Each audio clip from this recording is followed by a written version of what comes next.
Assalamualaikum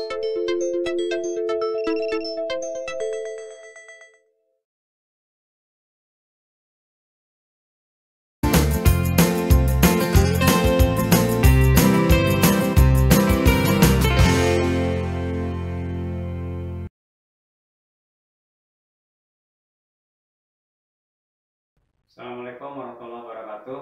Selamat pagi anak-anak. Jumpa kembali di video pembelajaran kita kali ini. Mudah-mudahan kalian masih tetap semangat belajarnya, walaupun kita saat ini masih dalam situasi pandemi COVID-19, sehingga kita masih harus belajar secara online dan belum bisa belajar tatap muka di sekolah. Ya, mudah-mudahan kita semua berdoa berharap pandemi ini cepat selesai dan kita bisa belajar secara normal, bertatap muka di sekolah, dan mudah-mudahan walaupun kita belajar secara daring tidak mengurangi semangat kalian untuk belajar. Nah, sebelum ke materi, jangan lupa untuk subscribe channel ini dan aktifkan tombol loncengnya agar mendapatkan tidak ketinggalan video-video terbaru yang saya update. Dan kalau ada pertanyaan silahkan tulis di kolom komentar, dan kalau suka silahkan tekan jempol ke atas. Ya, baik, kita mulai masuk ke materi kita. Nah, untuk hari ini kita masih membahas tema 1, selamatkan makhluk hidup, dan masuk ke subtema yang ketiga hari ini, yaitu ayo selamatkan tumbuhan dan hewan. Nah, untuk di pembelajaran kita kali ini, di pembelajaran 1, kita fokus di materi atau di pelajaran ilmu pengetahuan alam, ya. Dan buku sumber atau materi yang saya gunakan di video kali ini adalah buku kelas 6 tema 1, yaitu selamatkan makhluk hidup, atau jilid 6A, terbitan dari Erlangga. Nah, untuk fokus materi di ilmu pengetahuan alam ini, kita adalah memasuki KD 3.1. Nah, tujuan pembelajaran kita kali ini adalah, yang pertama, setelah menonton video ini diharapkan siswa atau kalian dapat menyebutkan tujuan melestarikan hewan dan tumbuhan. Yang kedua adalah menyebutkan upaya-upaya melestarikan hewan dan tumbuhan. Yang ketiga, tujuannya adalah membedakan ex situ dan in situ.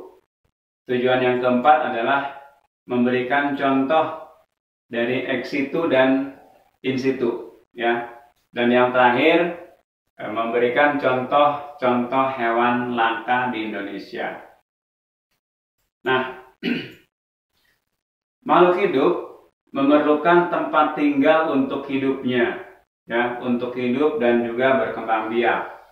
Tempat tinggal makhluk hidup disebut dengan habitat, ya, disebut dengan habitat. Contoh habitat itu ada hutan, ya, ada hutan, kemudian ada sungai, kemudian bisa juga habitatnya danau, gitu ya.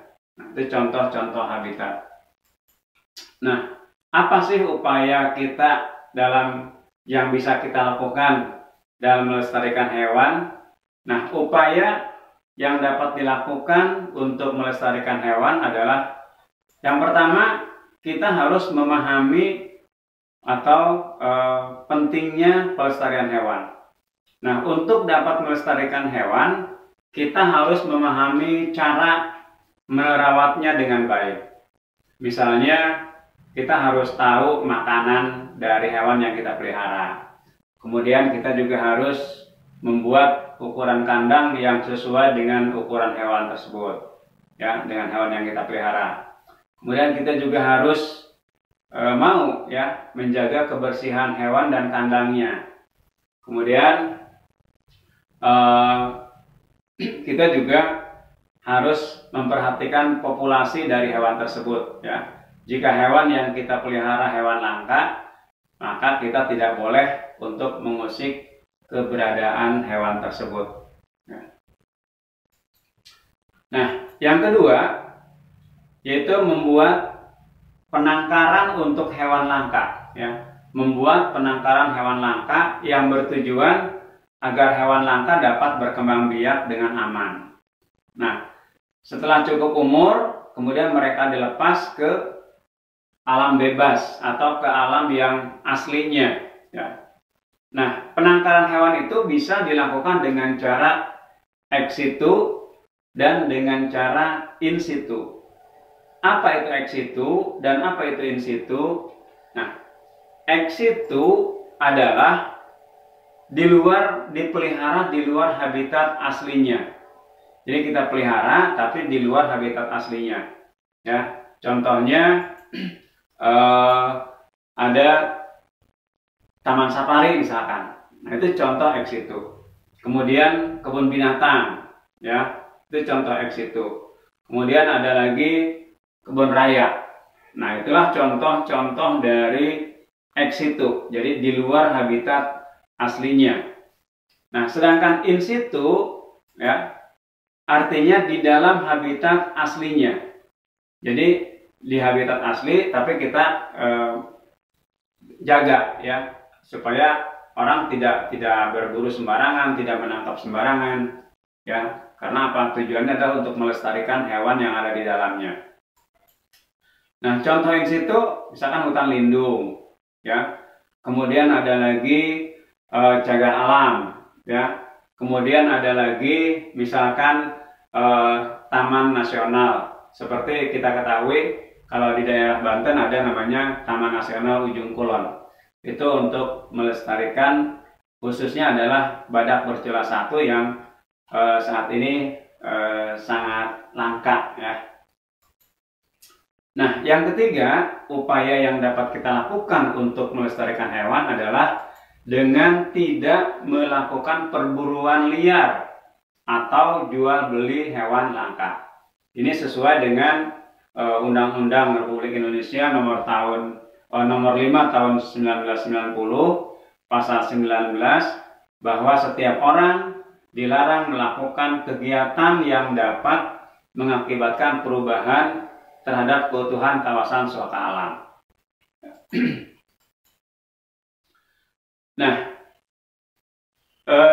semakin kesini ini banyak sekali hewan-hewan yang langka, ya. Jadi banyak sekarang ini hewan-hewan langka sehingga kita harus gencar untuk melindungi hewan-hewan langka tersebut jangan sampai punah. Nah, di sini saya tampilkan beberapa contoh hewan langka. Yang pertama ada burung, contohnya jalak Bali. Ya, itu contoh hewan langka. Kemudian ada orangutan juga termasuk ke dalam hewan langka. Kemudian harimau Sumatera juga sekarang populasinya sangat sedikit. Badak bercula satu, ya, di daerah Banten atau di Ujung Kulon itu juga langka. Dan komodo, ya, komodo juga sangat langka. Dan yang terakhir contohnya adalah burung cendrawasih. Nah, itulah beberapa contoh hewan langka yang harus kita lindungi dan harus kita jaga jangan sampai keberadaannya menjadi punah, ya. Nah, saya kira cukup sekian untuk materi kali ini, ya. Mudah-mudahan walaupun singkat, ya, mudah-mudahan bermanfaat. Jangan lupa untuk tetap semangat belajar, ya. Mudah-mudahan materi yang saya sampaikan ini bermanfaat. Terima kasih. Assalamualaikum warahmatullahi wabarakatuh.